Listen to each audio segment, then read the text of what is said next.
வத்தாத கிணறு. எல்லா இடத்துலையும் தண்ணீர் வற்றினாலும் அந்த கிணத்துல மட்டும் தண்ணீர் வற்றவே வற்றாது. ஒரு நாள் திடீர்னு பார்த்தா அந்த கிணத்துக்குள்ள ஒரு பெரிய விஷ பாம்பு உள்ள கிடக்குது. ரொம்ப ஆழமான கிணறு. உள்ள பாம்பு கிடக்கிறதுனால யாருமே கிணத்துக்குள்ள இறங்க மாட்டேங்கிறாங்க. கிணத்துல வேலை செய்யறவங்க, கிளீன் பண்றவங்க யாரையோ கொண்டு வந்து பார்த்தாங்க.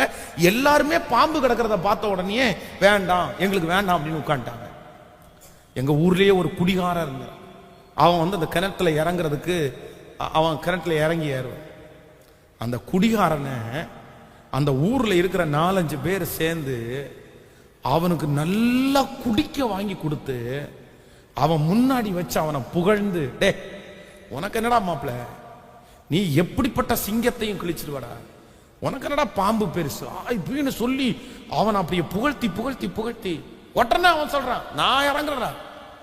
கயிறை கட்டி கீழே இறக்கி விட்டு உள்ள போய் பாம்பை அவனுடைய டவல் வச்சு பாம்பை பிடிச்சிட்ட.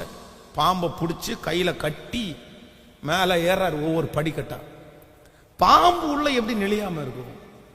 பாம்பு உள்ள நெளிஞ்சு மேல வரும்போது இவர் கால் அங்க இருக்கிற கிணற பாத்தீங்க அப்படின்னா 2 காலு 2 குழிக்குள்ள இருக்கும், 2 கை இப்படி இருக்கும். அப்படிதான் ஏறி ஏறி தான் வரணும் மேல, அப்படிதான் வருவாங்க. அப்போ இவர் 2 காலையும் வச்சுட்டு கையை விட்டுட்டு நம்ம நிக்கலாம். அந்த கையில குடி போதை வேற. அந்த பாம்பு கையில நெளிகிறதுனால ஏன்டா நீ என் கையில நெளிஞ்சிட்டே இருக்க அப்படின்னு சொல்லி அந்த பாம்பை பிடிச்சி கடிச்சிட்டாரு. கரெக்டா தலையிலே கடிச்சிட்டு.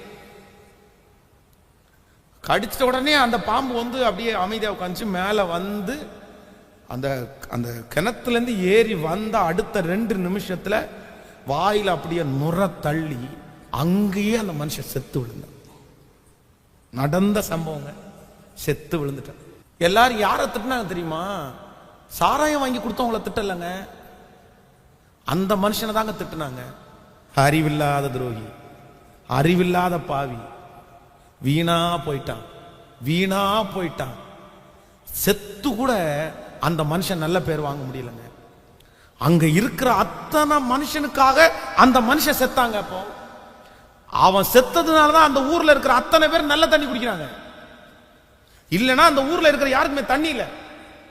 ஆனா அவன் செத்து போனதை பார்த்து அறிவில்லைன்னு திட்டுறாங்க அவனை. அப்போ கடைசியில நம்மளை தாங்க எல்லாரும் திட்டுவாங்க. அதனால ஆண்டவரிடத்துல கேட்கணும், எனக்கும் என் பிள்ளைகளுக்கும் ஒரு மனுஷனை குறிச்ச ஒரு அறிவை தாங்க. ஆதாயத்திற்காக எங்களை தேடி வர்றவங்களை நாங்க என்ன பண்ணணும்னா, ஜாக்கிரதை பிரதர், ஜாக்கிரதை சிஸ்டர். ஆதாயத்திற்காக தேடி வர்ற ஒருத்திக்காக உங்க குடும்பத்தை இழந்துடாதீங்க. ஒருத்தனுக்காக உங்க குடும்பத்தை இழந்துடாதீங்க. உங்க பிள்ளையை இழந்துடாதீங்க. உங்க எதிர்காலத்தை இழந்துடாதீங்க. உங்கள்கிட்ட வாங்க வேண்டியதை வாங்கிட்டா உங்கள்கிட்ட ஒன்னும் இல்லைன்னு தெரிஞ்சதுக்கு அப்புறம் உங்களை தூக்கி போட்டுட்டு போயிட்டே இருப்பாங்க. ஆண்டவரே, எனக்கு அப்படியே ஆதங்கமா இருக்கு, எனக்கு அப்படியே அழுகையா இருக்கு. எப்படியாவது ஆண்டவர் உங்களை காப்பாற்றணும். இந்த சத்தத்தை கேட்கிற பிள்ளைகளை காப்பாற்றணும். நீங்க நிறைய பேர் தெரிஞ்சவங்க, ஆனா உங்க பிள்ளைகளை ஆண்டவர் காப்பாற்றணும். நீங்க திறப்புல நில்லுங்க. இந்த ஜெப குறிப்புக்காக திறப்புல நில்லுங்க. ஆண்டவரே, என் பிள்ளைய ஆதாயத்துக்காக யாரும் பயன்படுத்த கூடாது.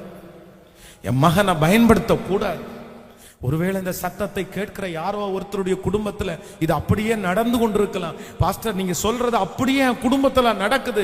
என் கணவனார் அப்படியே திசை திருப்பி கொண்டு போறாங்க, என் மனைவியை திசை திருப்பி கொண்டு போறாங்க, என் பிள்ளைய திசை திருப்பி கொண்டு போறாங்க.